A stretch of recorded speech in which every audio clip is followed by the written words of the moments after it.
How you guys doing? Randy Richard in the shop. This is my anvil, and this is a Peter Wright anvil, and I need to have a stand for it.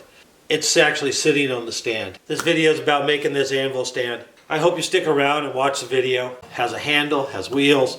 It's made of oak. It came out really, really well. This is a project. It's been a year in the making actually. Check out the anvil stand build here. I think you'll enjoy it.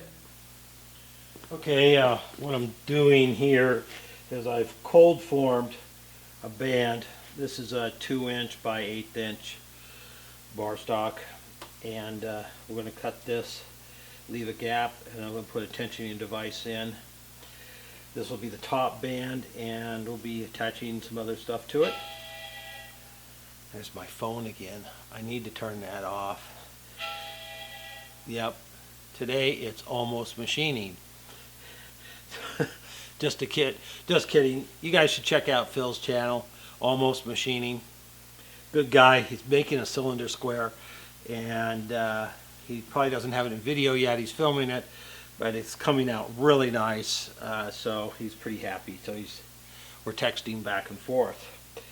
Anyway, so I had to make a little press brake I did some of the bends with that, and then the rest I had to kind of start with a press brake and then just cold form around here. So this is almost there, and I'm gonna take it off now, cut it, and have a gap, and then a tensioning device. We have our locking device, and we have this will be for a tray mount.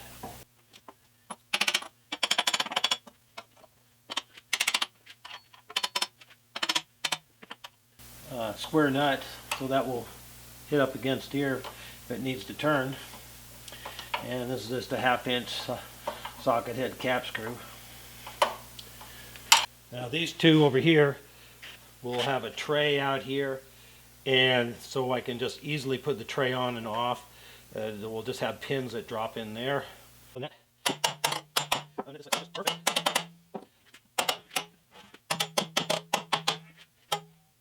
Yep, that'll be just fine.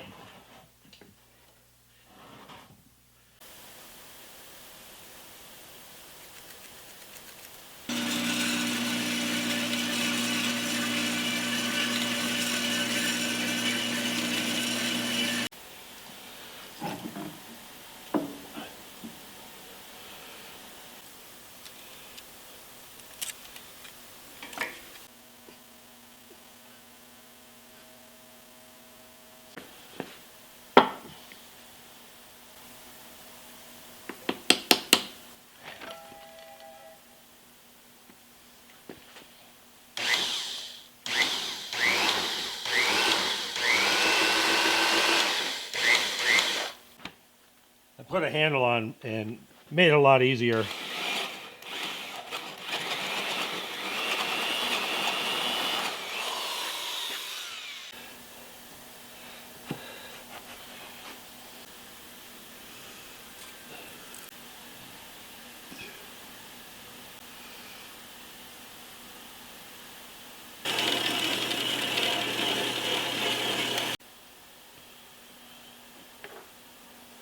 One 1/2 by 3 by 1 1/2 when we're done.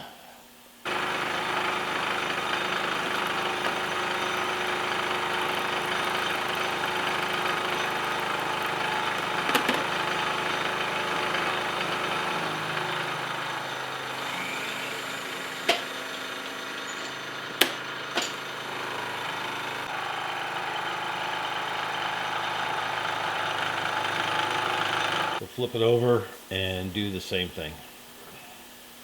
We're going to go down a 1/2 inch and about in 1 inch.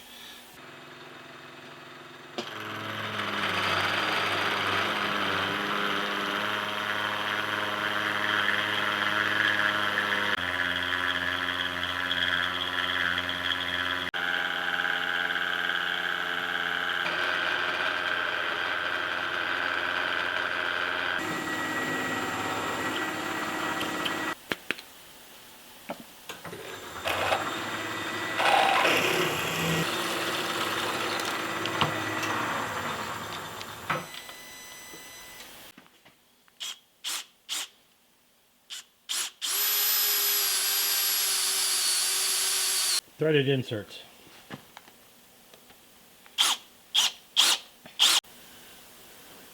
Bigger drill.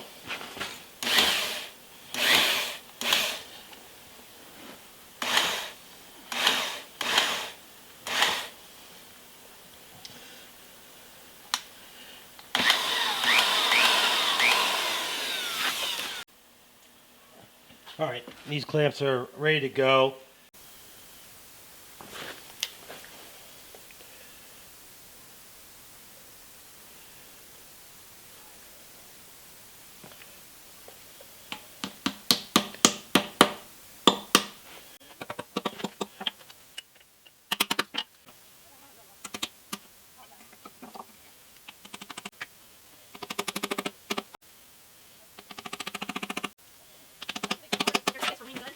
Well, I think that's enough. We did a bunch of this stuff, and about halfway down, I did some around here. Boom! They're instantly dry. Isn't that amazing?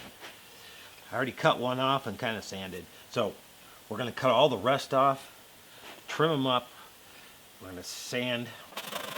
It's pretty cool stuff.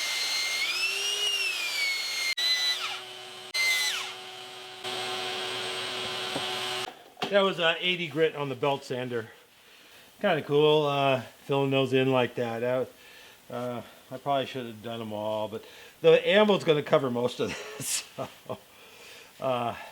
but yeah, that's kind of a cool way to do that. I'm doing a once over with this. This is a random orbit sander. Nice two-handed one. And you really can get the sanding done with this thing. I have 100 grit on here.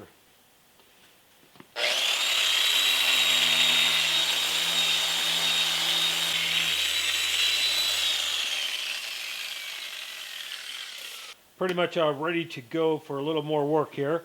I'm going to put through bolts through. Right about this, where I did those wedges, about mid-level here. Through bolts that way and this way. And there's a top band that goes on. And the wheels will go on. The wheels will be back on this side. And my tilting device and stuff. So, for a handle. But other than that, it's ready to go. Now, it's not going to be on this roll-around cart. It's going to have its own wheels. It'll sit flat on the ground or in the gravel. I'll probably put it off the concrete. And the largest ball bearing I have is a 1-inch one. I would say almost 90%. Yep.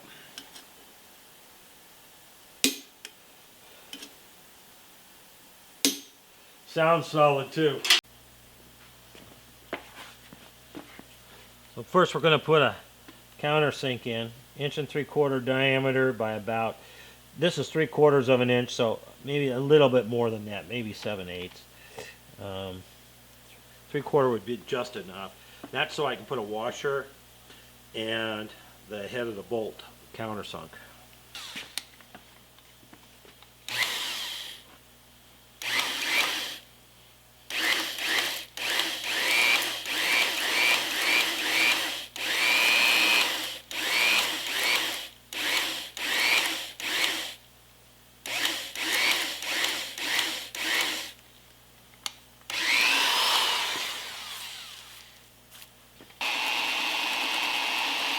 Nice and sharp. I keep them sharp.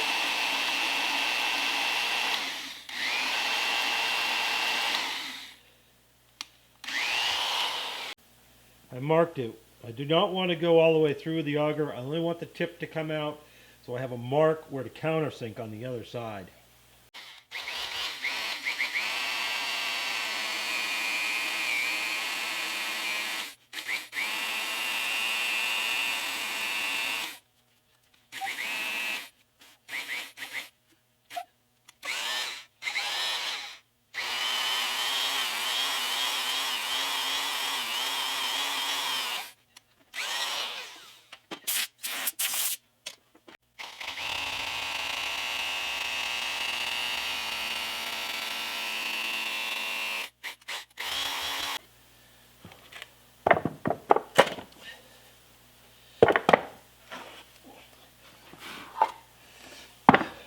It worked out perfect. Two tiny holes there for the counterbore bit to grab into.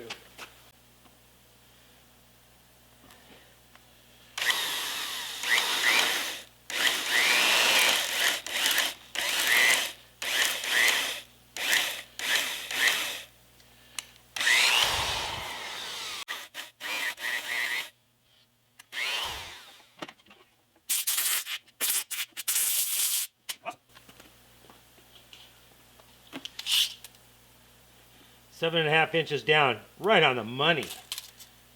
That one's a little bit, that's 1/8 of an inch low. Not too much wandering. And 4 1/4 in, and that's off about 1/4 inch. That one is maybe 1/8 at the most. So not too bad. The other ones are longer, and they're just going to work out just awesome here. I'll use them. They're 5/8 bolt. These holes are probably going to be a little on the tight side. They meant the washers measure 1 3/4 in that bit, man. This is Danish oil. Fruit wood is the color. I have a bunch of this still. Had for years as I do wood projects. This is what the finish is. I have one of them. I bought a gallon of one. Long time. So that's what everything gets. Till I'm out. Actually, it makes a really nice finish.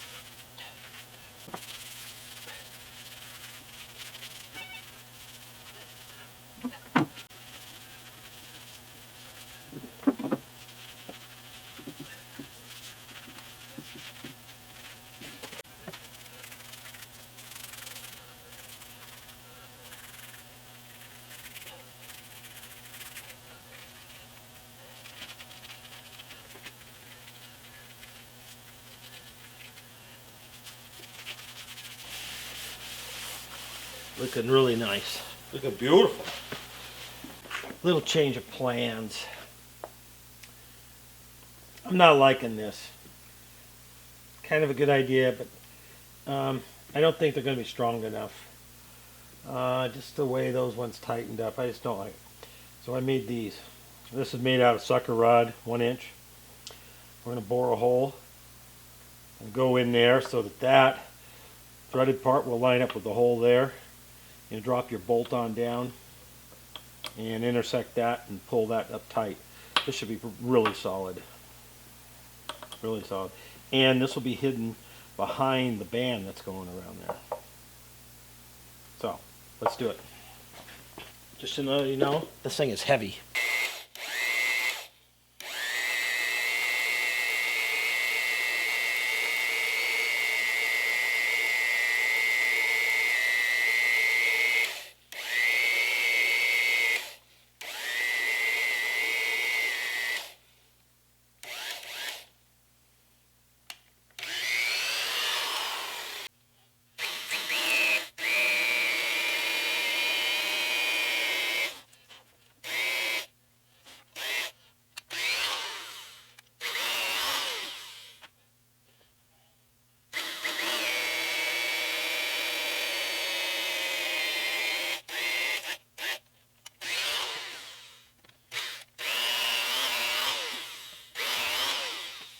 Make it right first, of course.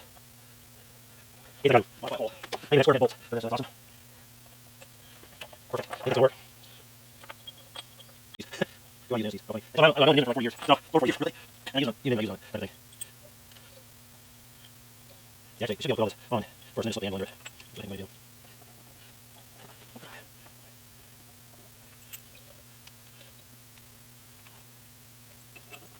I think it's all pretty fine. This is what I have on machines. It's like most use blacksmithing.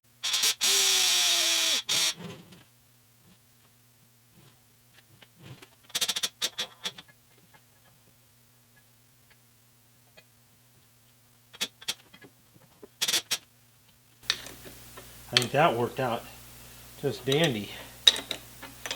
And that looks just awesome so far. And this can be a little bit longer. That wasn't too bad. Looking more and more like an anvil stand. This is the handle. Piece of black iron pipe shaved off a little bit so some rubber grips will fit.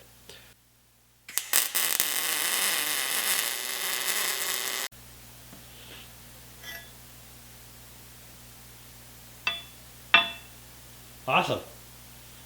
All right, I got the second band position and bent and all that fitted around.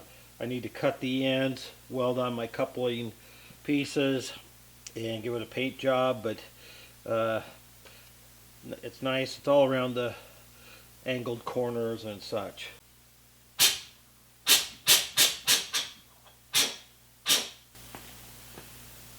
One. Didn't have one big enough.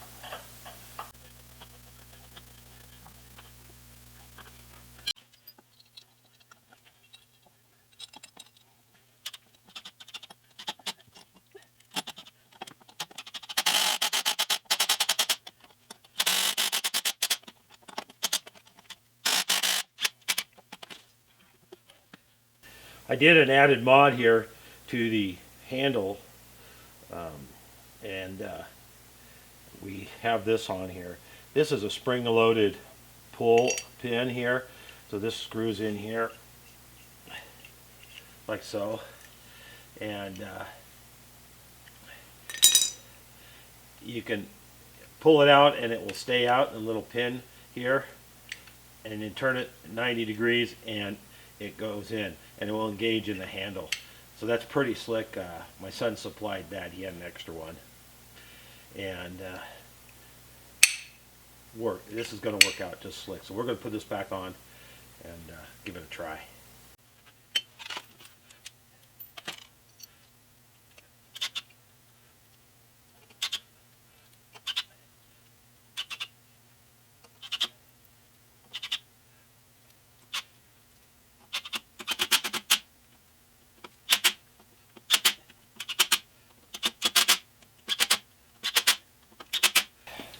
And the handle slips in, locks into the pin or the hole. Yep. Gonna find the hole. There we go. So it's locked in. Now I can just grab it and flip it over. But it's also removable for when you're working at the anvil. Then if you for storage, it just flips around and you can slip it all the way down and it'll out of the way. So this all is going to work out really nice.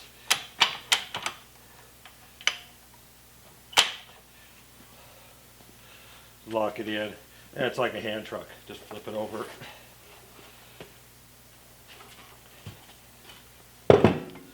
So that works absolutely perfect. You go from the side here, you can see how to pull that out. You can slip it over and stow it or remove it.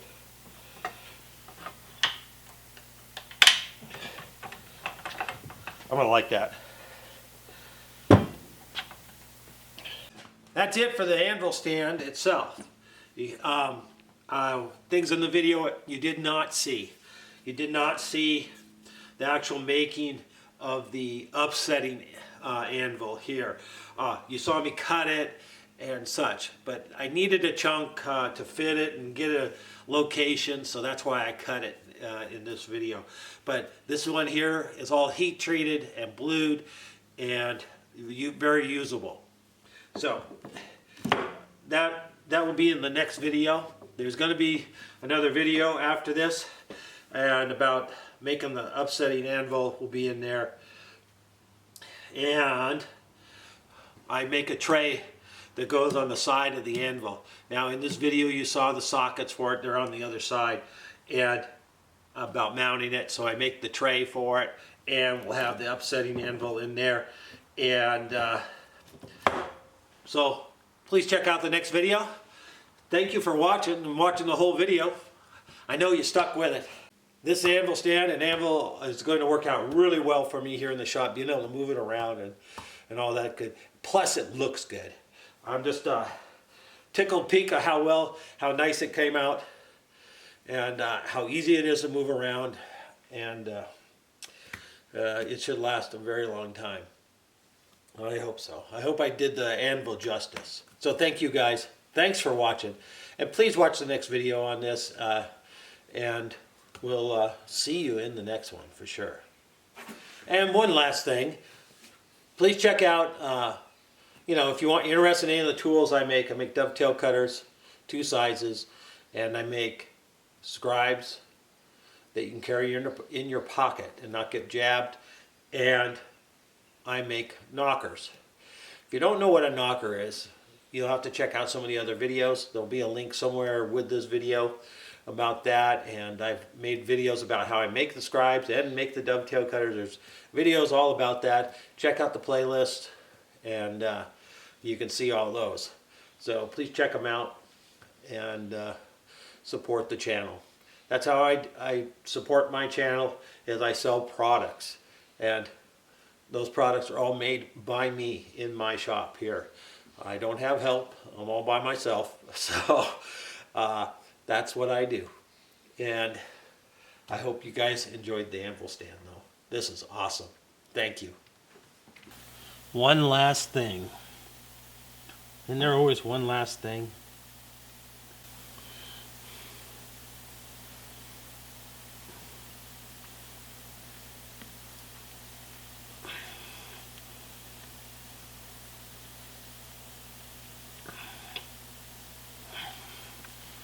Not too bad. RR in the shop.